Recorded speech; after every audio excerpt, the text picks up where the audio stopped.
आज का वीडियो होने वाला है, चौथा नंबर का वीडियो है। और आपको पता है कि इस सप्ताह में हम लोग जो है अब फिर से न्यू सप्ताह शुरू है, तो हम लोग न्यू तरीके से आगे के वीडियो देखेंगे।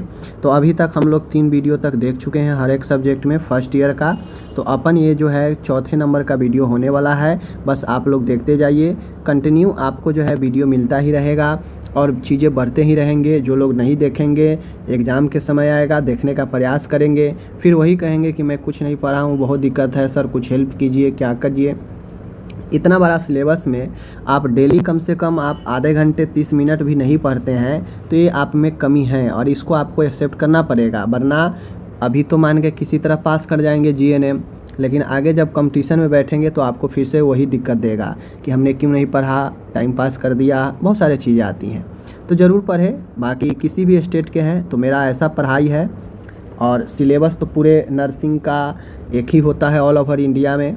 तो आप जहाँ से भी है ज़रूर पढ़े। राजस्थान, यूपी, बिहार, झारखंड, मध्य प्रदेश, हरियाणा, किसी भी स्टेट से हैं, आपको अगर मेरी पढ़ाई समझ में आती है तो ज़रूर पढ़ें। आपके लिए बेस्ट तरीक़ा से मैं समझाने का प्रयास करता हूँ। चौथा जो वीडियो लेकर आया हूँ सबका प्लेलिस्ट में बना दिया हूँ सब्जेक्ट वाइज करके, और 2024 से 25 करके मैं आपको प्लेलिस्ट बना दिया हूँ। आप किसी भी ईयर के हैं देखते हैं तो दिक्कत आपको नहीं होने वाली है। ठीक है, चलिए। साल बदल सकते हैं लेकिन सिलेबस नहीं बदलता है, इतना बात ध्यान में रख लीजिए। तो आप किसी भी ईयर्स के आप क्वेश्चन पढ़ाई देखते हैं तो दिक्कत आप में नहीं है, देखनी चाहिए, बस नया सीखने का प्रयास कीजिए। आज जो टॉपिक है बायो साइंस का पहला सब्जेक्ट ही होता है फर्स्ट ईयर का, हम लोग ब्लड लेकर आए हैं। टॉपिक क्या है? ब्लड।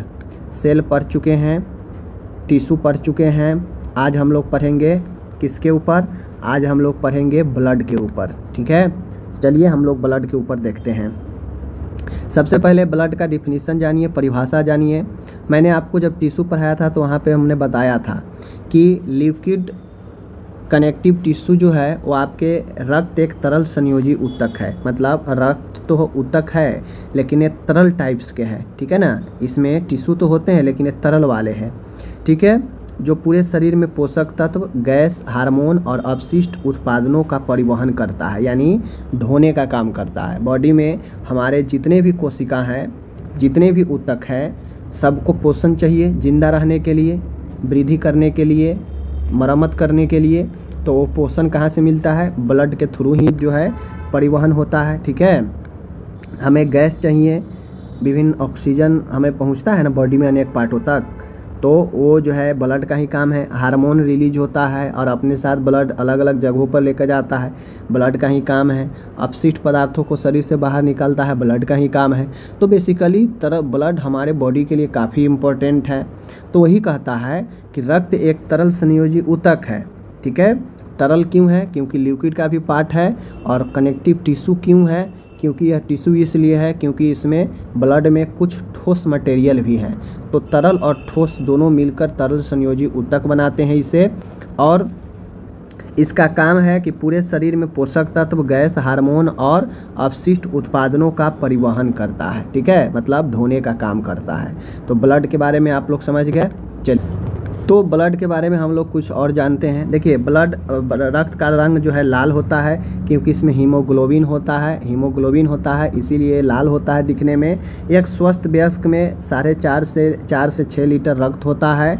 इसका pH मान 7.3 से 7.45 होता है, समान रूप से ध्यान रखिएगा। ठीक है, और रक्तदान जीवन दान है, हर एक 3 महीने में किया जा सकता है। तो ये जो है इसका कुछ जो है आपको बेसिक पॉइंट है ब्लड के बारे में जो मैंने आपको बता दिया। बात समझ रहे हैं ना। रही बात कि ब्लड में कंपोजिशन की बात करेगा तो मेनली ब्लड में 2 कंपोजिशन होते हैं, 2 पार्ट में ब्लड बांटा होता है। 2 मुख्य घटक जो है, एक तो प्लाज्मा का होता है जो लगभग 55 से 60% भाग बनाता है पूरे ब्लड का, और लगभग एक ब्लड सेल्स होते हैं जिसे ब्लड कार्पसल्स भी बोलते हैं, रक्त कणिकाएँ बोलते हैं। ये लगभग 40 से 45% भाग बनाता है। ठीक है, अगर ब्लड में 60% प्लाज्मा है तो 40% आपका क्या होगा? रक्त कणिकाएँ होगा, ब्लड कार्पसल्स होगा। अगर 55% भाग प्लाज्मा है तो बाकी के 45% ब्लड कार्पसल्स होगा। यही रेशियो होता है। ठीक है, तो एवरेज हम लोग 55% प्लाज्मा मान के चलते हैं, 45% जो है लगभग हम लोग ब्लड कार्पसल्स मान के चलते हैं। 2 पार्ट में ब्लड को दो पार्ट मुख्यतः कंपोजिशन होते हैं, ठीक है। मेनली रूप से हम प्लाज्मा के बारे में, जो कि फर्स्ट कंपोजिशन है प्लाज्मा के बारे में अगर समझे तो देखिए, रक्त का यह तरल भाग होता है। प्लाज्मा जो होता है ना, जो रक्त तरल संयोजी ऊतक है, कुछ भाग तरल है, कुछ भाग जो है ठोस के रूप में है। तो जो तरल वाला भाग है बेसिकली ब्लड का, वह प्लाज्मा होता है। इसमें 90 से 92% जल ही होता है। जो प्लाज्मा होता है 90 से 92% पूरे प्लाज्मा का, जो लगभग 55% प्लाज्मा है ना, इस 55% में 90% से लेकर 92% जल का भाग होता है, ठीक है। 7% उसमें क्या होते हैं, प्रोटीन होते हैं, जैसे एल्बुमिन, ग्लोबिन, फाइब्रिनोजेन, ये प्रोटीन होते हैं 7%, तथा शेष भाग में लवण, ग्लूकोज, हार्मोन, एंजाइम आदि होते हैं। यानी अगर 90% प्लाज्मा में जल है, 7% प्रोटीन हो गया, 97%, 3% में शेष लवण, ग्लूकोज, हार्मोन और एंजाइम इस प्लाज्मा में होते हैं, ठीक है। अगर 92% मान लो जल है, 7% ए है, तो 99%, तो 1% में आपका ग्लूकोज, लवण, हार्मोन, एंजाइम ये सब होगा। तो 90 से 92 जल है, बाकी 7 प्रोटीन है। प्रोटीन में एल्बुमिन, ग्लोबुलिन और फाइब्रिनोजेन ये सब प्रोटीन है, जो 7% में होता है। बाकी के कुछ परसेंट शेष हिस्से में लवण, ग्लूकोज, हार्मोन, एंजाइम होते हैं। बात समझ रहे हैं। चलिए, ये प्लाज्मा हो गया। प्लाज्मा जो भाग होता है, मैं बता दूं कि यह जो पीला वाला भाग होता है ना, ब्लड में पीला वाला जो भाग होता है वही प्लाज्मा के रूप में होता है। लिक्विड के रूप में पीला वाला भाग जो होता है, इसका कलर पीला टाइप से होता है, यही प्लाज्मा होता है। बात समझ गए। आगे चलिए, इसका कार्य क्या है प्लाज्मा का। देखिए, प्लाज्मा का बेसिकली काम है पोषक तत्व और हार्मोन को परिवहन करना। ब्लड का काम है पोषक तत्व, हार्मोन को परिवहन करना। तो ब्लड में ही तो प्लाज्मा है। तो प्लाज्मा का बेसिकली काम होता है कि जो भी पोषक तत्व बॉडी से मिला खाने के बाद, उसको अनेक कोशिकाओं तक पहुंचाना ब्लड काम करता है, ठीक है, परिवहन का काम। हार्मोन का भी काम करता है। किसी ग्लैंड से कोई हार्मोन निकला, ब्लड में मिला, तो वह ब्लड अपने साथ उस हार्मोन को लेकर जिस भी जगह पर ज़रूरत है वहाँ लेकर जाता है। तो यह बेसिकली पोषक तत्व और हार्मोन को धोने का काम करता है। कौन? प्लाज्मा। अपशिष्ट पदार्थों को उत्सर्जन अंगों तक ले जाना, जैसे त्वचा, पसीना निकलता है, किडनी से वेस्ट मटेरियल अलग निकल जाता है, ब्लड अलग छन जाता है। तो जो भी उत्सर्जन अंग है वहाँ तक ले जाने का काम अपशिष्ट पदार्थों का ब्लड का ही होता है। रक्त का पीएच और तापमान बनाए रखना ब्लड का ही काम होता है। पीएच मेंटेन करके रखना, टेम्परेचर बना के रखना, तो ये सब प्लाज्मा का काम होता है, ठीक है। प्लाज्मा पोषक तत्व, हार्मोन को ढोने का काम करता है। प्लाज्मा ही ब्लड में जो भी अपशिष्ट होता है उसको उत्सर्जन अंगों तक ले जाता है, पीएच को मेंटेन करता है, तापमान को बना के रखता है। तो ये सब जो है आपके प्लाज्मा का ही रोल होता है। बात समझ रहे हैं। प्लाज्मा के बारे में पढ़ चुके हैं। फर्स्ट जो कंपोजिशन था ब्लड का वो प्लाज्मा था, ठीक है। अब प्लाज्मा के बारे में आप पढ़ चुके हैं, तो अब हमें कहाँ चलना है? दूसरा है ब्लड कार्पसल्स। ब्लड कार्पसल्स में देखिए, मैं आपको अभी ही समझा देता हूँ।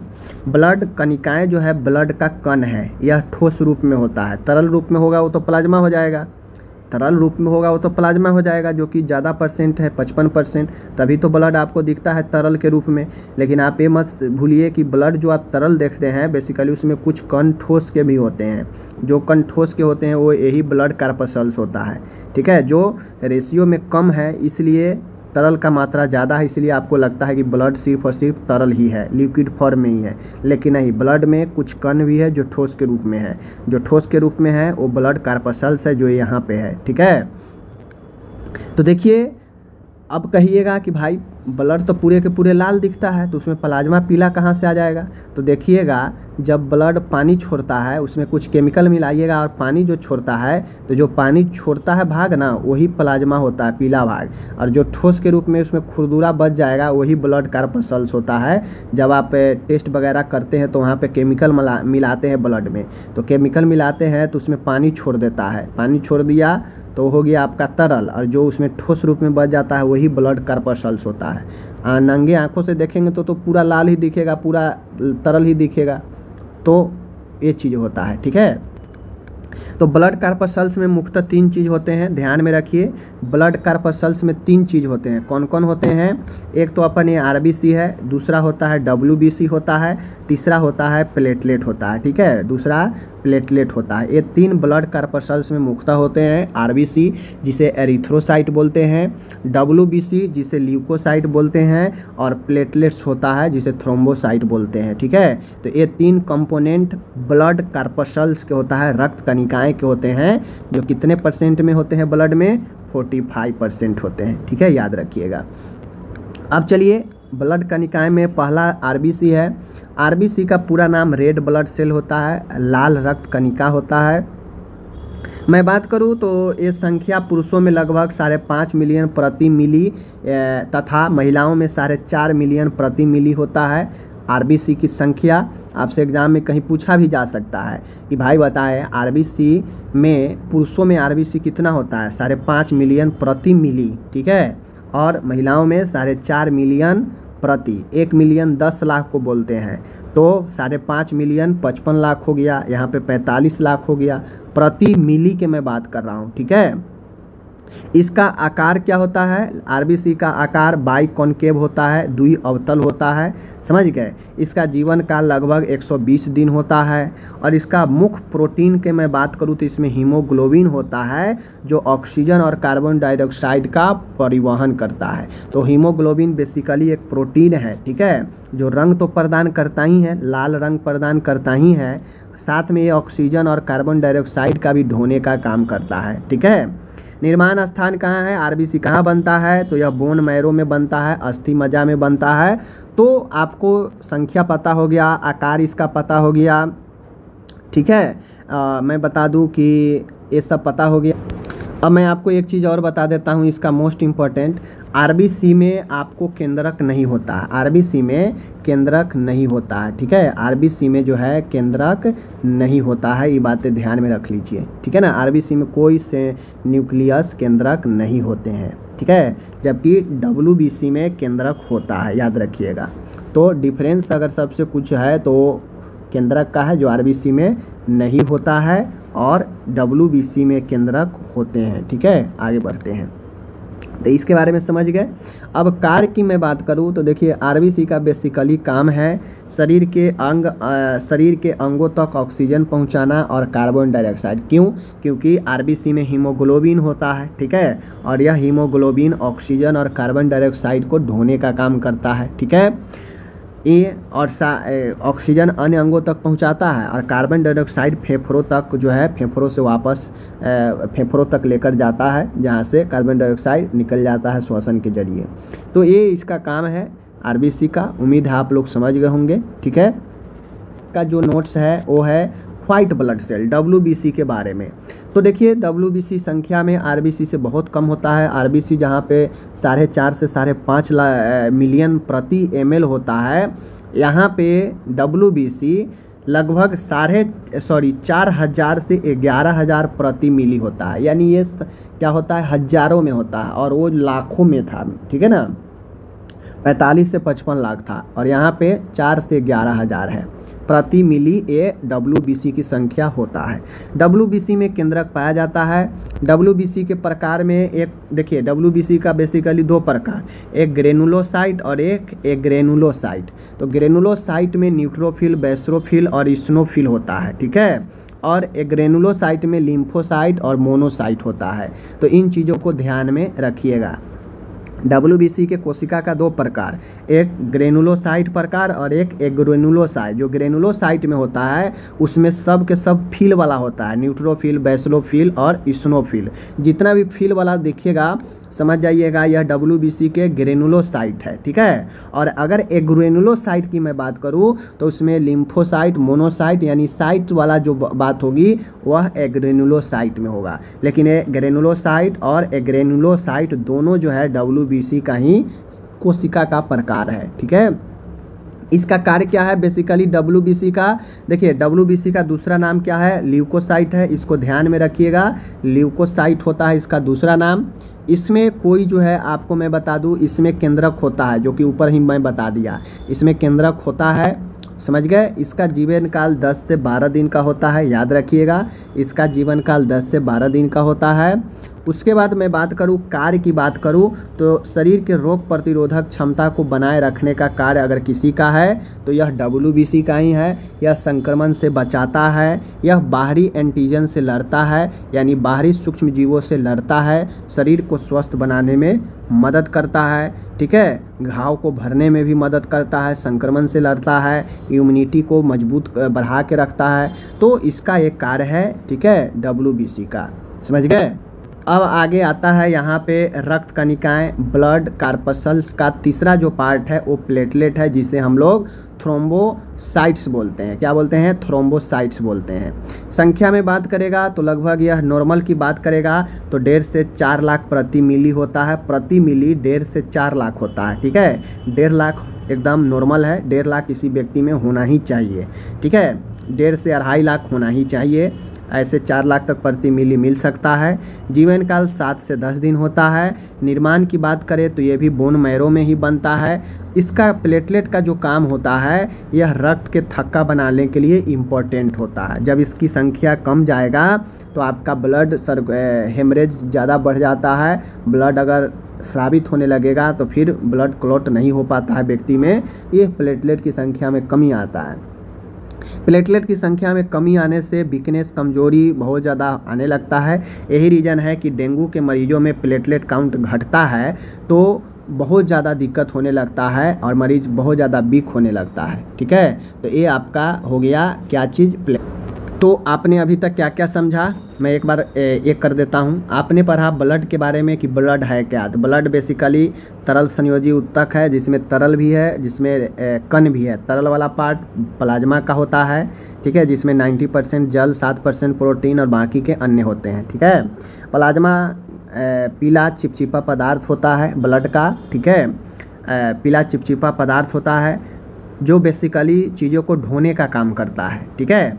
अब मैं बात करूँ, जब हम लोग पार्ट ए प्लाज्मा के बारे में जान गए, पार्ट बी में हम लोग देखे हैं ब्लड कार्पसल्स। ब्लड कार्पसल्स यानी रक्त अणु, यानी रक्त के अणु। रक्त के अणु 3 है, RBC, WBC और प्लेटलेट।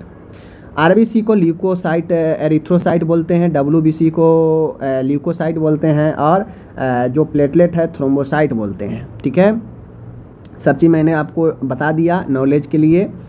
अब आता है यहाँ पे फंक्शन ऑफ ब्लड। ब्लड का क्या काम है बॉडी में। देखिए, आप चाहें तो ब्लड के काम को जो है आप पॉइंट में लिख कर और उसके अंदर डीलिंग करके भी लिख सकते हैं। फिर पॉइंट, फिर इसके अंदर डीलिंग, फिर पॉइंट, फिर इसके अंदर डीलिंग, ऐसे करके आप लिख सकते हैं।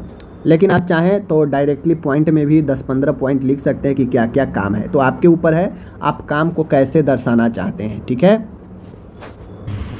तो देखिए, ब्लड के काम में बहुत सारे ब्लड के काम हैं। एज फॉर एग्जांपल मैं आपको अगर पॉइंट बनाना हो तो पॉइंट पहला तो बनाएंगे कि भाई ये पोषण का काम करता है, ठीक है। पोषण को जो है काम करता है बॉडी को पोषण पहुंचाने का, पोषक तत्व पहुंचाने का, ठीक है। यह क्या करता है कि हार्मोन को ढोने का काम करता है, हार्मोन और एंजाइम का ढोने का काम करता है, ठीक है। ये आपको जो है कोशिकाओं को, तरल पदार्थ कोशिकाओं को जो है हरा भरा रखने में मदद करता है, ठीक है ना। तो बहुतों काम है। ये शरीर से जो है संक्रमण से लड़ता है। अब चूँकि ब्लड का ही एक भाग आपका WBC है जो कि संक्रमण से लड़ता है, तो इनडायरेक्टली आप कह सकते हैं कि ये संक्रमण से भी लड़ता है, ठीक है ना। तो बहुत सारे काम हैं। तो चलिए, हम जो है साथ में ऑक्सीजन को ढोने का काम करता है, ठीक है ना। बहुत सारे काम है। तो बेसिकली चलिए, अपशिष्ट पदार्थों को बाहर करता है। तो आप पॉइंट जितना भी दिया गया है ना, सबका पॉइंट बना सकते हैं। जैसे ऑक्सीजन और कार्बन डाइऑक्साइड का परिवहन करता है, ढोने का काम करता है। यह पोषक तत्व का वितरण करता है, यानी वितरित करता है अन्य हिस्सों में, अन्य भागों में।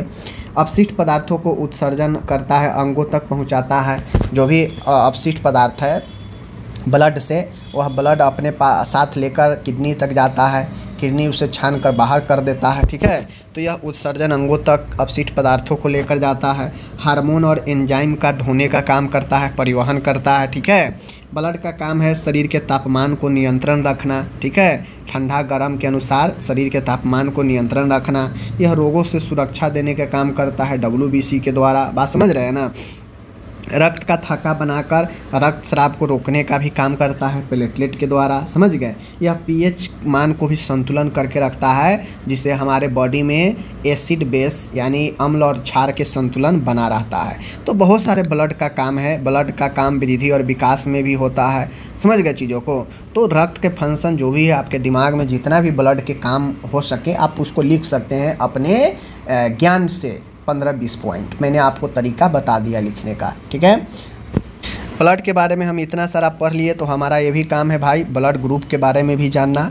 तो बेसिकली ब्लड ग्रुप के बारे में चलिए हम लोग जानते हैं। रक्त समूह, ये रक्त समूह आदमी में अलग अलग आदमियों में अलग अलग ब्लड होते हैं, ब्लड समूह होते हैं, ठीक है। किसी में कोई ग्रुप, किसी में कोई ग्रुप। यह ग्रुप क्यों ज़रूरी होता है? देखिए, एक ग्रुप पहचाना जाता है कि किसके बॉडी के जो ब्लड है आरबीसी, उस आरबीसी के सतह पर कौन सा एंटीजन है। अगर एंटीजन ए ग्रुप का होगा तो ब्लड का ग्रुप ए हो जाएगा, अगर बी का होगा तो बी, अगर ए बी दोनों का एंटीजन मिल गया तो जो है आपका ए बी ग्रुप हो गया। अगर कोई भी एंटीजन ब्लड सतह पर नहीं मिला तो ओ समूह हो जाता है, ठीक है। तो ये एंटीजन होता है एक, जो ब्लड के समूह सतह पर पाया जाता है और वो बताता है कि कौन किस ग्रुप का है, ठीक है। तो बेसिकली रक्त समूह 4 प्रकार के होते हैं। कौन कौन 4 होते हैं अभी चलिए हम बता देते हैं। देखिए, रक्त समूह 4 होता है, सामने में है, ए है, बी है, ए बी है और ए ओ है, ठीक है। देखिए, कौन दान कर सकता है और किससे ले सकता है, ठीक है ना। तो दान करने वाला ए और ए बी है, ठीक है ना। रक्त समूह ए है जो ए और ए बी को दान कर सकता है, ठीक है। बी रक्त समूह बी और ए बी को दान कर सकता है। ए बी रक्त समूह सिर्फ ए बी को ही दान कर सकता है, ठीक है। और ओ रक्त समूह ए को भी दान कर सकता है, बी को भी कर सकता है, ए बी को भी कर सकता है और ओ को भी कर सकता है, ठीक है। लेकिन ये जो चारों रक्त समूह है, अब दान तो सब कौन किसको करेगा पता चल गया, लेकिन रक्त समूह वाला किससे ले सकता है? तो ए वाला ए से भी ले सकता है, ओ से भी ले सकता है। अब ओ से क्यों लेगा? क्योंकि ओ सबको दे सकता है, तो मतलब वो ए को भी दे सकता है। तो ए जो है ए से तो लेगा ही, बाकी ओ से भी ले सकता है। बी वाला बी से भी ले सकता है और ओ से भी ले सकता है। ए बी वाला ए से भी ले सकता है, बी से भी ले सकता है, ए बी से भी ले सकता है और ओ भी से भी ले, ओ तो सब में होगा, ओ तो सबको दे सकता है, तो ओ सब में चलेगा। लेकिन ए बी में ए भी है, बी भी है, तो ए बी से भी ले सकता है, ए से भी ले सकता है और बी से भी ले सकता है। उसके पास सब ऑप्शन है, ठीक है, लेने के लिए। ओ वाला के बात करें तो ओ वाला के भाई कोई ज़्यादा ऑप्शन नहीं, वो सिर्फ ए ओ वाला से ही ले सकता है, ठीक है। तो देखिए, बेसिकली ए ग्रुप जो है किसको दान कर सकता है? अब ए वाला अपने ग्रुप को तो ज़रूर दान कर सकता है, ए को, लेकिन ए वाला ए बी में भी तो ए है, तो ए वाला ए बी में भी दान कर सकता है और ए बी को ए को भी दे सकता है। बात समझ गए ना। जैसे एग्जाम्पल के लिए बी है, तो बी वाला किसको दान कर सकता है? तो बी वाला अपने जैसे बी को तो दान कर ही सकता है, बात सही है। और ए बी में भी तो एक बी है, तो इसको भी तो दान कर सकता है। जिस प्रकार से ए वाला ए को तो कर ही सकता है, तो फिर एक ए तो इसमें भी है, तो इसको भी दान कर देगा, ए बी को भी। बी भी ए बी को कर देगा और बी को भी करेगा। ए बी में सिर्फ और सिर्फ ए बी ही है, तो आप ए जो है ए बी वाला अकेला ए को नहीं कर सकता है, नहीं अकेला ए बी वाले को कर सकता है, ठीक है। और ओ वाला तो भाई मास्टरमाइंड है, ये सबको दान कर सकता है, लेकिन जब लेने की बारी होगी तो सिर्फ अपने वाला से लेगा, ओ से ही लेगा। तो एक ग्रुप है, इसको समझना कोई बड़ी बात नहीं है, ठीक है। एक बार ध्यान से देखिएगा क्या डिफरेंस है, किसमें पता चल जाएगा, तो आराम से याद कर लीजिएगा। अब एक चीज़ यहाँ पे और समझने के लिए बन गया नोट। ए बी जो होता है यूनिवर्सल रेसिपेंट कहा जाता है, क्योंकि यह सबसे ब्लड ले सकता है। ये सब अभी ऊपर देखें ना, ए बी वाला ए से भी ले सकता है, बी से भी ले सकता है, ए बी से भी ले सकता है, ओ से भी ले सकता है। तो ये सभी रक्त समूह से ले सकता है ब्लड, इसीलिए इसे रेसिपेंट कहा जाता है, सर्वग्राही कहा जाता है। ओ वाला बेचारा सबको दान दे सकता है, ए को भी, बी को भी, ए बी को भी और ओ को भी। तो ये यूनिवर्सल डोनर है, सर्वदाता है, इसे सबको दानी कहा जाता है। ओ वाला को सबको दे सकता है। बात समझ गए? तो ये हो गया नोट के लिए, याद रख लीजिए। अब आपको एक चीज़ और ध्यान रखना है, एक होता है RH फैक्टर, ठीक है ना। ब्लड अगर आप पढ़ रहे हैं तो RH फैक्टर के बारे में ज्ञान होना चाहिए। RH पॉजिटिव और RH निगेटिव 2 तरह के फैक्टर होते हैं, ठीक है। RH positive, RH negative. RH negative व्यक्ति को RH पॉजिटिव रक्त नहीं दिया जा सकता है। ठीक है, RH निगेटिव व्यक्ति को RH पॉजिटिव रक्त नहीं दिया जा सकता है, ये ध्यान में रखिएगा। अगर कोई RH को रिसस फैक्टर बोलते हैं, तो ये जो रिसस फैक्टर निगेटिव वाला कोई व्यक्ति होगा तो वो पॉजिटिव वाला जो है रक्त नहीं दिया जा सकता, उसमें पॉजिटिव वाला रक्त नहीं दिया जा सकता है। बात समझ लीजिए, ठीक है ना। तो इस प्रकार से मैंने आपको ब्लड के बारे में बता दिया। अगला जो वीडियो आएगा वो आपको रक्त के थक्का बनने की प्रक्रिया, कितने कैसे थक्का बनता है, ठीक है, और क्लॉटिंग फैक्टर के ऊपर वीडियो रहेगा। ओके, चलिए मिलते हैं अगले वीडियो में। धन्यवाद।